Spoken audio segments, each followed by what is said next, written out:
Peter Godinez again, continue our interview. A very important event happened today, and it's through the ACG 101 corridor, and we have Harlan Levine here, who's going to be one of the panelists.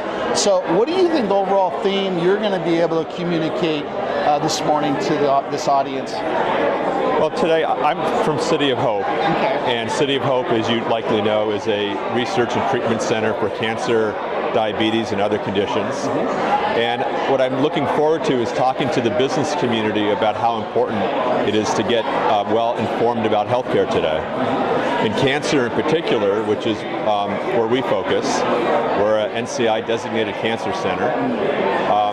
We have these two different polls right now. On one hand, you have Vice President Biden's moonshot, where we have more discoveries and more treatments for cancer than ever before.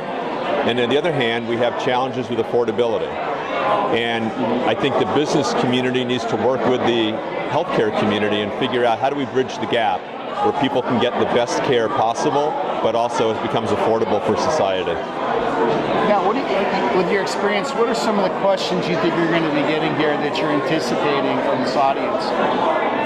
Well, you know, every audience I go to, I get all sorts of questions. Well, I think people are interested in precision medicine, which is genomic medicine. We used to think of cancer as being about either breast cancer or colon cancer, and now we know that each cancer has its own DNA blueprint. So people are very curious about that.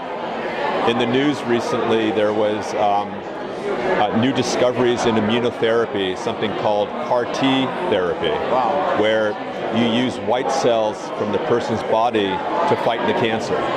So I get a lot of questions about that because it's been in the press. And then what I really get at these type of events are questions about what's happening to our health benefits. Are we going to get access to good care or aren't we? And how do we assure that we get the care that we need when we get sick? I'm sure you're going to get that one a lot, then. I get that all the time, and it's a really important question, and quite frankly, I don't think there's a single answer, and anyone who's reading the newspaper knows that the politicians have their point of view, but when you talk to the people and the patients, you get a totally different story. Isn't that amazing? It is, and hopefully events like this will help us bridge the gap, and we'll be able to deliver messages to the politicians about what really matters to us as a society and as people and as patients. Well, that's excellent. I know a lot of people are excited about what you have to hear, but thank you for talking to us this morning. Thank you. It's a pleasure.